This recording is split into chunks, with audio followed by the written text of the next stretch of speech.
All right, Tyler, Beelan, what's been on your mind lately? Dude, I was taking it back. You know, Benji and I sparred for the first time in probably 15 to 17 years last Monday. That was so fun. It was interesting to me because I hated that first round. And I hated it because I had to follow your ruls.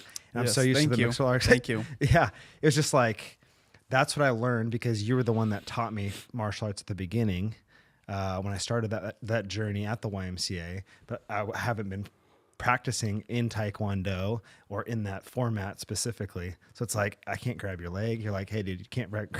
So that first round was like, okay, I've got to fluctuate and figure out what that looks like. Second round was a little bit more loose. Third one was kind of like all around MMA, and that's where I felt good, and I got to put you on your ass a little bit, which felt good.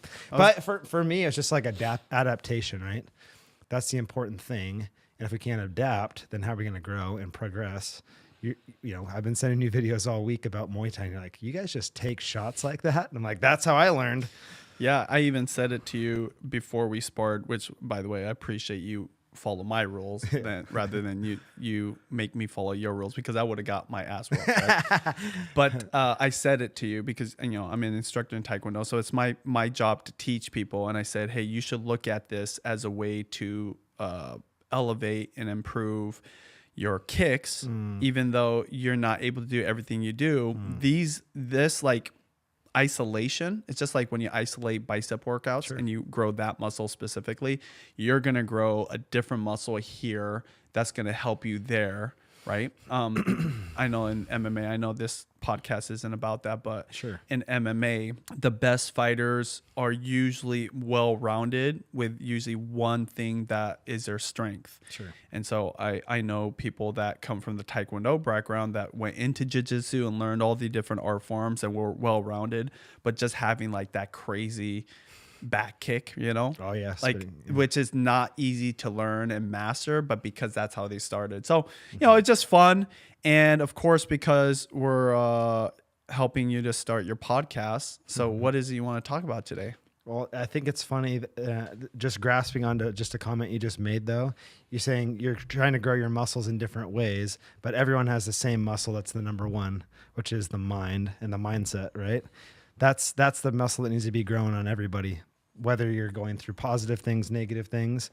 Your mindset is where everything starts out. So for me, again, like I talked about last week, it's faith that starts with things. I start my morning with that, get my mind in the right direction so I can be a better person throughout the day. And it's weird how you just lock into that. I'm trying to remove that from my vocabulary. It's not weird. It's purposeful. I do that purposely because I want to help people. I want to be grateful throughout the day because I know as I go through these things and have that positive mindset, that energy and that positive mindset is going to reflect on what I do during the day. I did this kind of drill the other day with my wife. Maybe I talked about it last time. I can't remember. Just like the energy of things that you walk into. If you're going to be lackluster, you don't prepare for things, just like a fight, right? If you don't prepare for it, how are you going to be good at that? If I go into a listing appointment and just have low energy and I'm just like dragging around, do you think people are going to want to work with me? I mean, I wouldn't want to work with myself some mornings. So it's being able to prepare for those various things. And it starts for me with mindset. And I think that's on my mind a lot this week. One, because I did another podcast with my coach, and his biggest thing, this book right here, The Mindset of a Fighter. There's little nuggets in there that are pretty important to life. And translating directly into real estate, life, whatever you want to pull from that, the nuggets help. Yeah. So I do want to read a portion of that real quick because I think this ties in very well for what we're talking about today. And so this little bit here is zero quit in real life. You don't need to step into a cage to understand this. Life will test you the same way. You'll find yourself flat on your back, emotionally, financially, relationally. People will count you out. Pressure will close in, and you'll have to decide, stay down or keep fighting. Zero quit doesn't mean you avoid being broken. It means you fight because you are broken. If you can get past those things in life, if you can get through those things, there's either two directions you can go. It's the charcoal and the diamond cliche thing. Under pressure, you're going to become the diamond, or you're going to just crumble and just lay on the ground kind of thing. In a fight, it'd be, okay, am I going to dive in? You might have to take a few shots to be able to get in on someone and get that knockout punch. Same with real estate. If you want that knockout punch, you got to be prepared. You need to go in there ready to go. If not, someone that's more prepared than you is going to get the listing. So if you're someone that's looking to have someone that's focused on that and ready to fight for you, that's something that I can do for you. You can call me at any time, 425-750-5084. I'm here to fight for your guys' needs. Like these are just like little things in my life that have just continued to just show up for whatever reason. And I will continue to say this probably every single podcast, because the background comes from martial arts, and that full circleness of the little things have led to me where I'm at today. But the important thing is not where my journey is. It's figuring out what your journey is. And that's what I need to do as a real estate agent. Who cares about what I know? I care about where you're going next, or what that looks like. There's so many scenarios that relate to that. I'm dealing with a very difficult one right now. Divorce ones are always hard, even if they're on the same page, right? Things happen, stresses come into life. You never know what's going to come, sweetest person in the world. When you have pressure on you and you have zero help, things change a little bit, right? I've seen that progress through these last few weeks as we're getting closer and closer to this closing. And I want to be there to help because I've got a heart for her and I have a heart for that family. At the same time, you can't help people that don't want to be helped. And there's been little things with that in this transaction. I don't know if you're able to talk about it. Obviously, we don't have to say names. So like, what's like the circumstance that's common when it comes to divorce and listing a house for sale? Sure. And some of the things that you help people overcome, or things that you've dealt with. Yeah. Moving is one of the most stressful things. I don't know. I remember reading a study on it, what it does to your brain. It's one of the most high intense pressure things for people to have to move.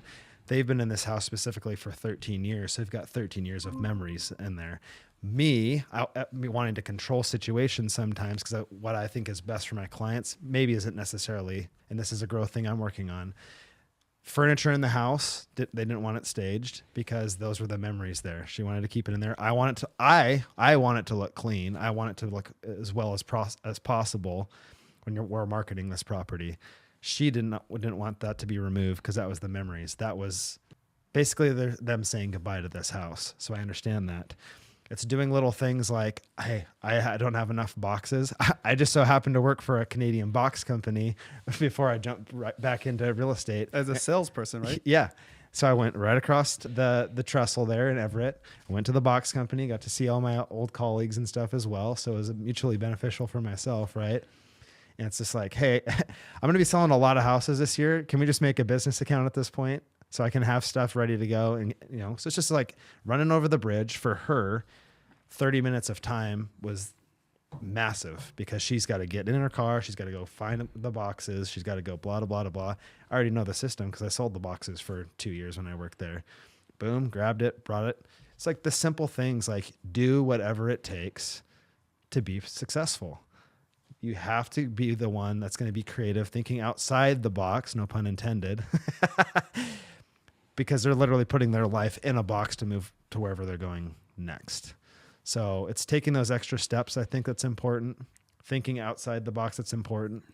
And dodging and weaving through the courses of life, because if you do the same thing that worked maybe 10 years ago, you're just going to get phased out. I think we talked a little bit about this last time, but with AI and all that kind of stuff, if you can't adapt to that, if you can't move things forward in that light, that's the direction things are going. We're seeing that. We're seeing agents even on Instagram, do everything in AI, which I think personally takes a little bit of the personality off of it, but we'll see how they do. All right, going back to the divorce, not that that's like a topic we're trying to hit on, but since we are talking about it, what's your advice for people going through divorce when it comes to selling your house, based off of your experience? Because you've worked with some couples or a few couples. I mean, last year that was 70% of my business. Crazy. So tell me about that. Sure. And what is the advice you would give to people going into that situation? Sure. And what they need to be thinking about and doing to successfully sell their house with as little stress as possible. Sure.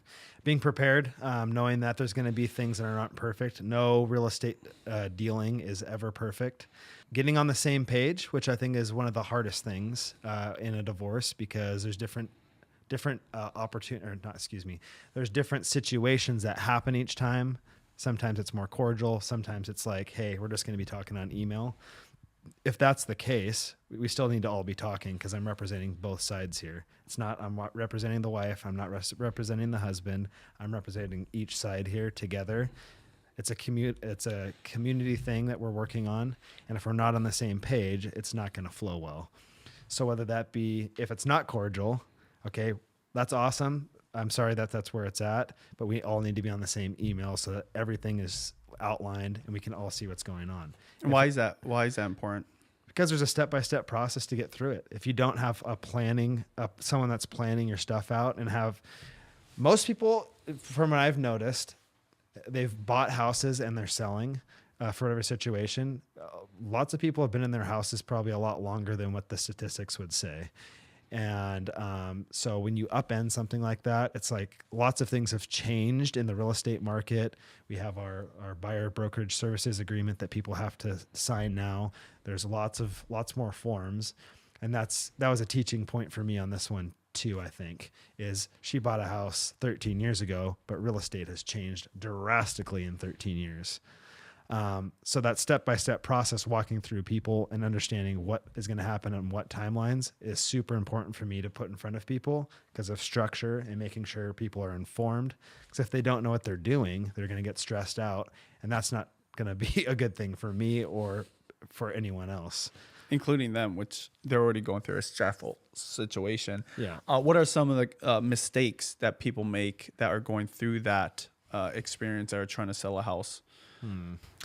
Overthinking, classic overthinking. Like, what do I need to do to get to the next point? We're real estate agents for a reason. I think we have to wear lots of hats in this business to be able to be, top 20%, whatever you want that to look like, to even be in the business, because there's a lot of competition. I think there's something like 40,000 agents in Washington State. So what differentiates Tyler Beeland from somebody else, right? And that's part of the reason we're here too. It's like, some people are not going to like this and they're not going to connect with me, and that's great. I'm glad that they can find someone else that will better suit personalities, whatever that looks like. You're not going to win every single one of these. Just like a fight, you're not going to win every single one, but you are going to learn from it. If you choose to learn from it, you're going to do better. Mistakes that people make while going through a divorce and trying to sell their house. I think it goes back to not being on the same page. When you decide to make the other person the enemy, it gets dark pretty quickly, and you can't get to the closing table. From my opinion, from what I've noticed in my sales career in real estate, is most people have the goal of getting the most amount of money in the least amount of time. There are different situations where that would change, investors, whatever. Maybe they want longer amount of time to close on something, but in general, I would say most amount of money, least amount of time. In order for that to happen, everyone's got to be on the same page, work together in collaboration. And that's also something for me on the other side of things. I need to be collaborating with the other agent. If we're not collaborating and not flowing well, then that's not going to get to the closing table either. So collaboration through and through the process, especially for clients, to make sure that they're not fighting at each other's throats. I think that's super important. Well, on the flip side of it, what are some of the things that couples are going through divorce do that make it easier for themselves to sell their property? Is there like a maybe anecdotal story of one that did go smoother? Is that even such a thing? I think this one, honestly, I would relate to this one still because it's actively going on. But this one was easy for me. I did the marketing, sure. I didn't even do the marketing. I hire people that are better at things to do those things, because I know that I can't do that. That's why we do this kind of stuff. They had such pride of ownership of that home. It was gorgeous. I mean, this place is like 4-bed, 3-bath, 3,191 square feet, massive, backs up to this green belt, so you can't build behind it. But the meticulous little details and just cleaning and having the stuff there, that sold the house. That's nothing I did. She chose to go, hey, the next person that's going to walk in this house is going to enjoy this because of this, this, and this. And that's exactly what they did. You come down the stairs, you can see 3 directions. You can see inside one of the living rooms. You can see through the dining table and the second living room, and it backs up to like a green belt. And she said she used to walk down those stairs and just look out, especially when there was like family there, and just go, wow, like this is my house. This is a gathering place. So they made it easier on me because they had such pride of ownership of the home. They took care of everything. Outside was clean. Is that important right now to have your house be presentable? Especially important. Why is right that? now, because the market's going crazy with various things.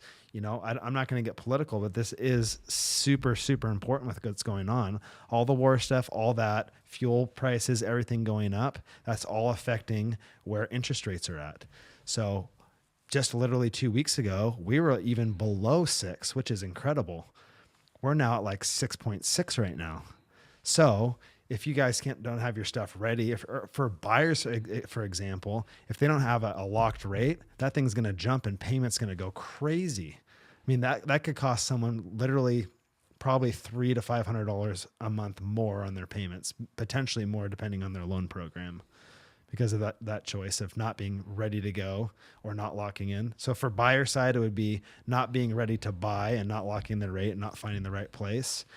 For sellers, it'd be, okay, well, I got to clean my house. It's going to take me a few months to get there. Okay, well, the market's going to only potentially go up in interest rates. We don't know. I don't got a crystal ball. But based on what we are at right now, it's going to be harder because people can't afford as much anymore. People's buying power just shot down significantly over this last week because of that. Yeah. Any last thoughts on the topic of people going through that experience and, you know, what they should know, especially in this market right now? Yeah. I think just the biggest thing is if you guys are having issues with those things, you need to have someone in your corner that can strategize and put this down. So call me, Tyler Beelan, at 425-750-5084, so I can help plan that. Put that on my shoulders because that's not something you have to deal with. I'm the expert here willing to help you guys out. I just want to know your story so I can get you from point A to point B. Boom. All right. So you recently had somebody move in from Texas. Why don't you tell me about what's going on there? So this is a very long story, but it's super important, and it's just why home ownership is so important. So in our first house we ever bought was actually with Keith Foote. You remember Keith Foote? Yeah. During 2008, 2009, I was working for you in Keith Foote.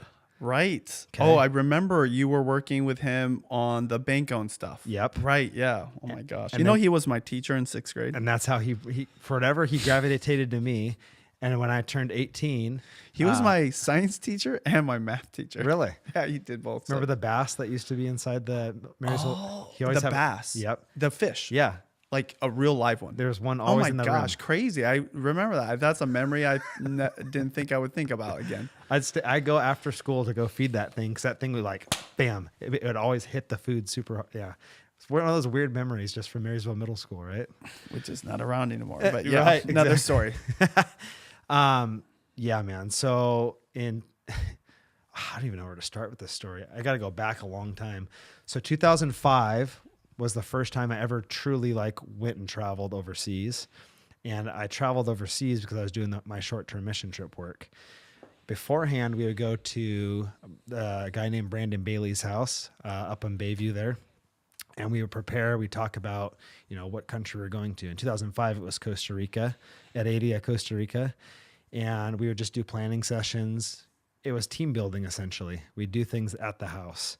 So fast forward to 2022, Brandon goes, hey, I want to sell my house and I would like you to list it. So I came over and did my normal thing, looked at things and went, hey, you got to take out this tree. I believe would probably be the best thing based on visuals. And I walked into that house and I just it was this weird, just like numbing feeling. I'm like, that's where a chair went through the wall. That's where this happened. That's where we used to play poker. That's where we used to watch movies. And I turned around and my wife just so happened to be there with me. She's the one that said, wouldn't it be really cool to own a place like this? And my real estate mind went, oh my God, I think we can own this based on the position we're in. So I'm thinking about it, and the hardest conversation I had to have was me talking to my wife, actually, because we had, cute little Rambler, like Soper Hill area, and it was easy payments. This would basically double our payments. And I looked at it, I crunched numbers, I talked to all my real estate friends, and my buddy goes, "You need to buy that, dude, with the opportunities that you have, off market deal on this." Worked up the courage, talked to my wife, and so I'm like, "Hey, you know how you said you want to buy that house? Let's do it." Pause. Boom. She's just like, "Really? You're sure you want to do that?" I'm like, very Asian, very conservative. No, for sure. She's running. I already know where her mind's going. She's like, "I need to see the numbers." I'm like, "Oh, cool. I've already got this prepared for you." Boom. This is what it looks like. This is what we need to buy the house at for us to be able to afford it. So now another hard conversation. "Hey, Brandon, I can't sell your house." Pause. He goes, "Okay, I'll find a different agent." "No, I don't want you to find another agent. I would like to personally buy your house if that's something that you and Christina are open to." He goes, "Okay, well, what does that look like?" I said, "I will give you fair market value. I'll run this with a comparative market analysis on what your home is worth, and I'll make a fair deal on that. And that's what I'll give you for the house.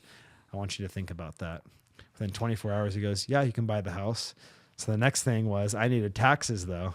So 2022. So I rented it from October 2022, and then we closed in February 2023 because I needed my taxes. All that to say, that house is like 2,400 square feet, had lots of rooms, way too big of a house for just Sutita and I. But we bought it anyways, knowing that we had kids coming. 2,200 square feet, you said? 2,400. 2,400. Yeah. Like 4 bedrooms, like pretty sizable Yep. place, especially where we came from. And it was interesting how things just continued to work out because Sutita's sister hadn't been home in 27 years, and home is Thailand. So she flew from Texas to Washington in October to fly with us to Thailand and surprise her mom. She hadn't seen her mom in so long that she'd barely even recognized her. Like, she talks to her on FaceTime, but she was like, "Who is this person?" Right? It was just one of those weird, interesting things. She spent a month out there. We spent 3 months. So good month of just connecting with her, just watching Sutita and her just like mess with each other, because there's only a 2-year difference of that between them. Amazing. And then she came back and some life things happened. So last week, Epps and her kids came to the house and dropped some gear off, and they're like, "Hey, we're going to be moving in." This is something Sutita and I have wanted for a super long time, because this is the only person in the U.S. that she has. Everyone else is either in Burma, Australia, or Thailand. And so the circular thing is that house was too big for us, but it was meant for us because now we have every single one of those rooms full. Those little seeds and little things, and at the time you just don't understand them. And it showed me the importance of a house and why coming home every day and having that support is so important. And I think that comes from my roots. My dad, the house they bought, he liked the house. He didn't love the house. It was over like Strawberry Hills area, but there was no window. He had to punch out a window for it to, so we could see like the mountains and stuff. But the important thing is we always felt like that was the place we could call home. It was always a safe place. I've got one of the biggest blessings continually for me is that I had a good support system and family. Like, I can't remember a single time my parents were at a sporting event, all that kind of stuff. And one of the things too, we didn't have phones, like I said last time at that time. So that was probably made things easier. But we would always sit down at the table together. And that started to correlate into our lives too. Like during this trip is people would have phones out, and I'd be like, "Hey, we don't do phones at dinner." And we put them off to the side. Everyone's laughing. The house is joyful again. It was like just reminiscing and going through old times. But now that's happening in our lives, and we get that gift of individuals, and it's going to be crazy. It's just me, Kyla, and Sutita right now. It's going to get a lot louder. The importance of home and having a place to be there, to go through struggles together, to have life together is so vastly important. And you cannot get that from renting. You can't get that from living in someone's bedroom or couch surfing. You have to be willing to give up things to afford a home, and I think people aren't willing to do that. They're willing to get the coffees. They're willing to do all these other things, go out to eat lunch all the time, all these things that probably cost some thousands of dollars a month, when instead you could be doing the simple things, preparing, like we've been talking this entire time. If they were prepared, they could probably afford a house. They're just choosing not to. And maybe that's lack of education on their side, or maybe it's lack of education of the system, or maybe there's just not discipline to save that amount of money because they want their coffees, they want this, they want that, the things that really don't matter, when home should be the thing that's more important to come back to have that, to have a good life. Well, you talk about how you got to make little sacrifices to get the big purchase, which is home ownership. Right. Right now, homes are really expensive. Unaffordability is at the highest it's ever been, Right. at least statistically, I Right. think. I know that even me, when I look at interest rates, I'm like, I can't even imagine where to start. What do people who want to own a home but feel like they can't own a home need to do to start that journey, to start that process of going at least the right direction? So what people that want to own a home that don't know how to own a home, the direction that they think they believe they need to go is connecting with a good real estate agent like myself, because there's different options. I think the common myth still to this day is you got to put 20% down on a home. And for most people, and that includes me, by the way, I can't put 20% down on a $700,000 home right now, which is, I think we're over that actually in Snohomish County, the average home price, which is insane. Bothell, I'm sure, is pushing that up a little bit. But even in Marysville, you go up the hill, you got stuff getting built at 1.1 million. They're big homes, but there's no yards on them. But there's so many different ways to go about things. And I think this is the opportunity for people to actually do more creative things, off-market deals, stuff that's been sitting for a long time because of unaffordability. It's teaching about that and that stuff, or I feel like I have a competitive advantage because I know how to write up deals. I know how to do lease options. I know how to do these terms. What is off market? So off-market home would be something that's not listed on the MLS, the multiple listing service. Anyone that sees a home on Zillow, Redfin, which unfortunately are the things that people get their guesstimates, not their estimates on. That's all being fed through the MLS, which realtors have access to. Off-market deals would be something that's not listed yet on the market for someone to purchase. It'd be writing a letter or talking to the owner or whatever and going, hey, if you were to ever sell this property in X city, let's call it Marysville since that's where we're here, will you please let me know because I have a client that wants to buy your home, specifically blah, blah, blah, blah, blah. Lots of wholesalers do this to make quick money. For me, the purposeful thing is, okay, if there's a neighborhood specifically that you want to live in, let's go drive that neighborhood. I want to know exactly what your story is and why you want to live in that neighborhood. How many bedrooms do you need? Why do you need that many bedrooms? Why does your yard need to be X big? Do you have a dog? Do you have a cat? Do you have kids? What's going to fit your life, and what are the non-negotiables and what are the negotiables? So we can walk through that and go, okay, this home's not going to work right away, so I'm not even going to send it to you to look at. Okay, this is negotiable. Let's push it through. Let's go look at it. Let's see what that looks like. Now something's off market. There's still a potential to do that. It's just you don't have the open houses and stuff like that because it's not on market. It'd be more of a knock, knock, knock. Hey, my name's Tyler. I work for Keller Williams North Sound. I would love to know if this is something that you plan on owning long term, or if you plan on potentially dumping this to, get into a more manageable housing situation. No, I never plan to sell it. Okay, fair enough. If you do have the bug to do that and something happens in your life, will you please let me know? Because I've got a client that's super interested in this and they want to live in this neighborhood specifically, or in fact, they want to live in this house specifically for X reason. Would you please just let me know if that were to happen? Can I follow up with you? Can I just ping you every once in a while if that were to happen? If you were to go to Montana, Florida, wherever that's going to be. What's the benefit of getting an off-market house for that person that's thinking about home ownership? Sure. What are some of the positives of it? I think one of the biggest positives is you don't have the bidding wars, which a lot of people got into in 2020, and I don't know if they've really gotten the full gain from that. They got into a house, which is important, of course, but if you paid 100, 150, 200,000 over that, now you have no equity really in the house unless the market followed that. So you're chasing your equity first and foremost.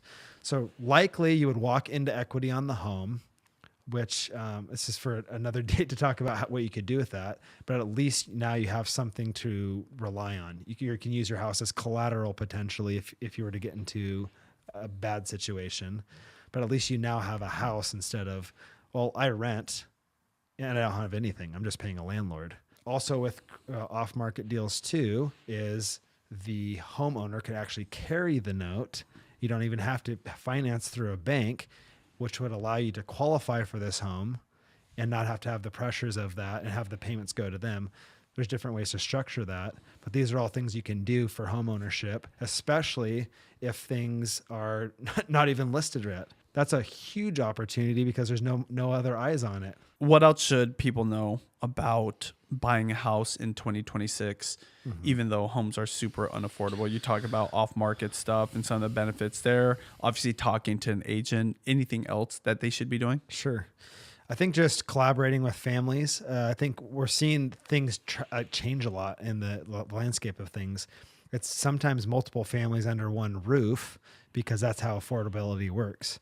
If you don't want that, that's fine. I wouldn't necessarily want that too because I want my peace and to live my life. At the same time, like we talked about earlier, I already am doing that. I'm inviting more family into my house, but that's something that we wanted. There's a lot of mother-in-laws and ADUs out there now. I mean, that's becoming more common. So multifamily isn't as much of an issue as people would think, right? For sure. Yeah, especially with new laws in Everett specifically. Tell me about those specifically. Sure. Yeah, Everett has double lots that back up to various gravel roads or sections of that area. So I think the misconceptions about multi-generational living is getting a big fat house. You got family living on the hallway on one side. You got your family living on the other. But things have changed drastically in that. And I think that can still happen. You're going to get issues with HOAs, I think, coming up. That's what I'm seeing anyways, because there's too many cars and stuff parked in these areas. And that's going to become an issue personally from what I've been seeing in my business too. Like we've had to cut off homes because of that and looking at the HOA docs. But with that being said, there's so many different options now. The DADU laws, detached additional dwelling unit laws in Everett serve well to this. There are specific areas in Marysville that can happen as well. But that allows you to have a separate unit in your backyard where you could have a family member live, or you could put your teenager that's being a piece of shit. So basically, go to the house fit in the back. It's like a traditional mother-in-law, but detached now, right? And DADU is just the official like city permitting term. You don't necessarily have to live with your family, right? Like your parents can have their own space. You have your own space. For sure. And depending on where you buy too, especially in Everett, when you have the back alleys, you can put a road in there. And so there's even a separate entrance. So it doesn't even feel like you're living with them.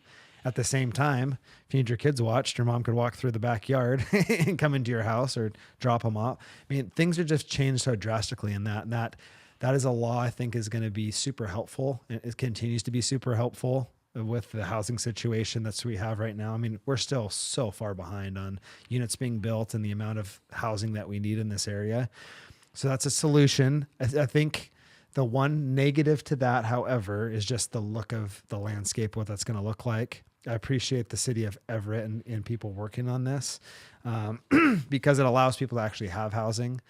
One of the biggest things right now is there's new ships in the naval fleets that have come through. You being a Navy brat, I'm sure you understand that. There's lots of people that have moved to the area, and there's lack of housing. So that those units need to be built in order to house these people. There's not going to be enough for anybody at all. So finding those things is the next thing, though. That's the important thing to accomplish housing for individuals.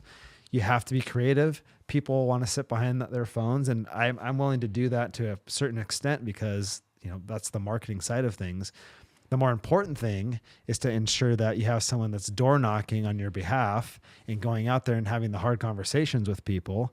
And so if you're looking for someone to do something like that, I'm the one to call about that at 425-750-5084 because I will literally go find those properties for you.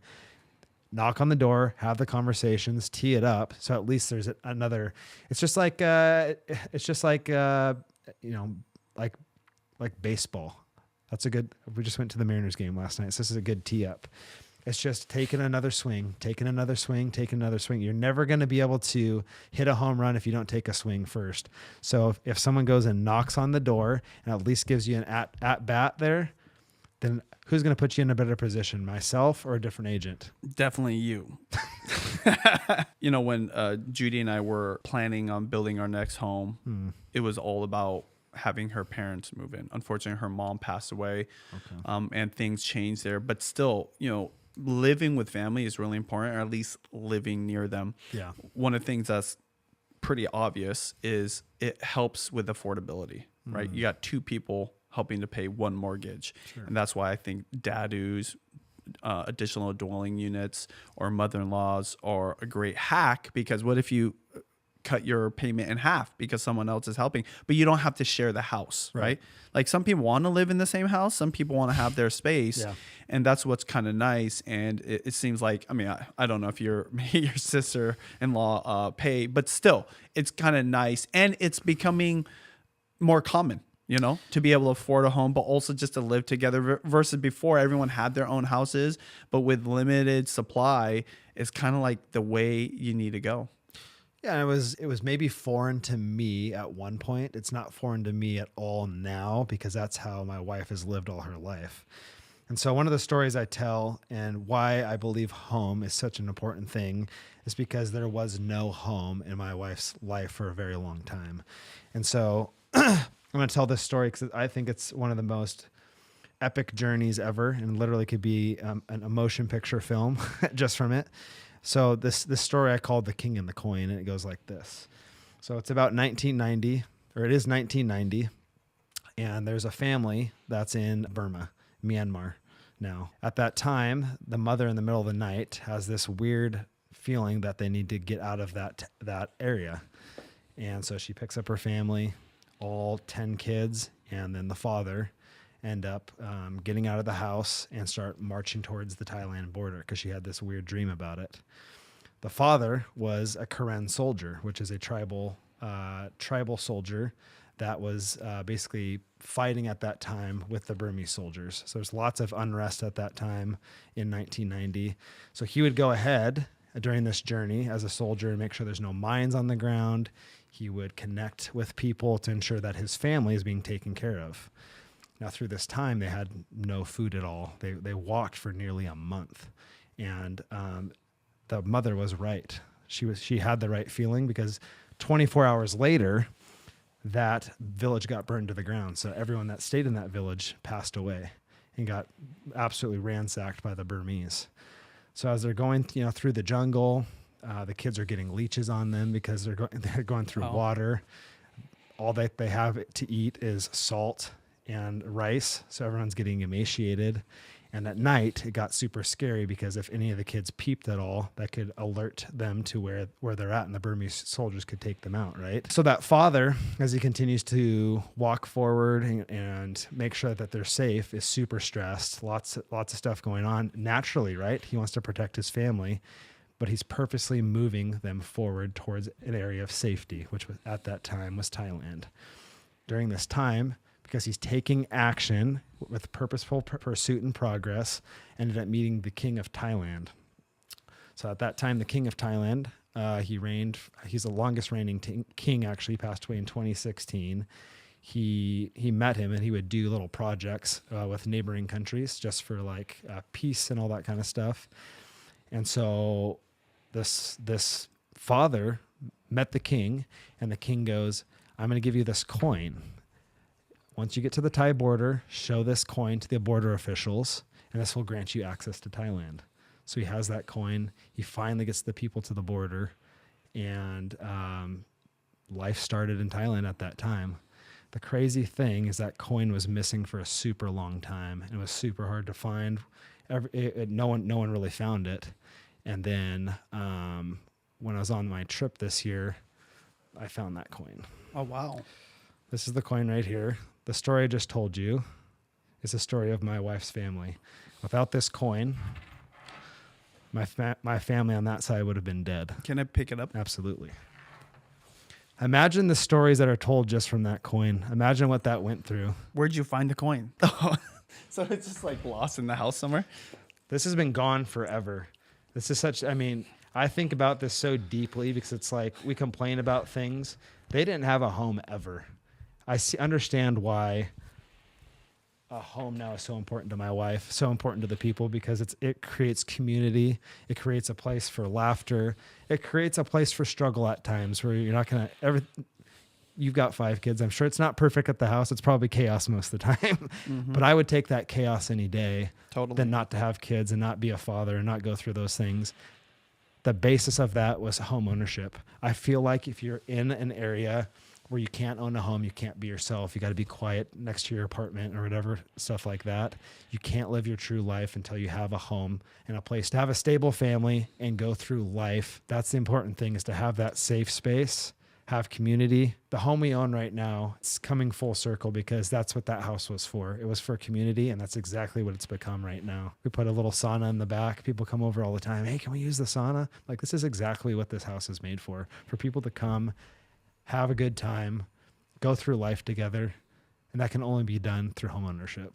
Boom. What a powerful story. Anything else you want to talk about today in relation to that and, what's going on in the market and how you want to help people? I think there's just a certain mindset to things that people need to have. I think there's always, I learned it at family reunion, there's 2 things. And that's it. And it's as simple as this. You can't have a negative thought and a positive thought at the same time. So when you tell yourself, I can't afford this, I can't do this, I can't do that, you're going to start believing that. So I believe you need to start out with that as a buyer, seller, or whatever. I can do this, because when you start saying I can, you're going to believe that. I think how that relates in everything in life is when you go about things with a positive attitude, positive things happen. So, okay, I don't make enough money, I can't afford things. There's always a solution to everything, in my opinion. There's always a solution to everything. Every problem has a solution. Whether that solution's as simple as, okay, we're out of milk today. Okay, the solution to there is you go to the store and you buy milk. Hey, we don't have enough money. Cool. What are you good at? One of my things I've recently got back into is sports cars. And it's just like, oh, this is a dumb little thing, blah, blah, blah. No, that stuff's worth a lot of money. I wanted to go to a conference, for example, to learn and build a little bit. And I had to give up some of my sports cards because I needed some fast cash to pay for that. And I didn't want to dip into my savings. What are you good at that you can make money at to make home ownership important for you? Are you willing to give up little things instead of buying the coffee? Make the coffee. Offer that opportunity to people. You're probably going to make better coffee than Starbucks anyways because it sucks. Do you crochet? Are you willing to put stuff online? It's all about the hustle and the mindset. If you're able to go through that in a positive light and go, I can do this, I can hustle, I can do X, go through it with it. You have to do everything. Literally, you have to be the bull in the china shop, and you have to be willing to drive that forward.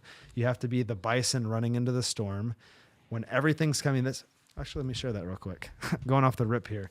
Do you know that a bison is one of the only animals, if not the only animal, that during a thunderstorm will run into it instead of away from it? I think I heard that, but explain to me, why is that? They have no fear. The cows, everything else, they run away from it. They're scared. The antelopes, you can see this in movies or even from like documentaries. The bison will literally turn around and run straight into it as a herd, and they'll work together. And they'll bust through whatever it needs to. They're willing to go through that pain. They're willing to go through that struggle together to make it to that next step. I think that's such an impressive thing. And this is a very Keller Williams thing, is charge the storm, but it's such an important thing for life. You got to take and grasp onto what you can, go through the struggle and move things forward. If you're not willing to do that, then you're just going to be like everybody else. You're going to be renting. You're going to be paying someone else's bills. The amount of wealth and just having that stability in a home is so vastly important. If you can do those little things, buckle down and make sure that home ownership is the most important thing for you over the coffees, over the dinners. I didn't take my wife probably out to a nice restaurant for probably 4 years because we were so focused on buying a house, because that was what was more important for us. We were living in my parents' basement. I was very thankful for them to allow me to come back after my missionary work to live there. But our goal was, we need to get out of here in a year or less, and we'll do anything to do that. And that meant working extra hours. That meant giving up lots of things. And guess what? A year later, because we put it on our board, we made that happen. Everyone can do this if they're willing to give up things. I guarantee it. If you're willing to give up space, even in a home, because you have to bring in another family, at least you now own a home. I know we want things to go a certain way. I think that's the human way. I don't think that's how things are supposed to work, however. So if there's someone that you can think of, you need to put this together, if you need help getting to that progression, please call me at 425-750-5084, because I know how to go through these pain points and get you through the hard struggles so you don't have to do that yourself.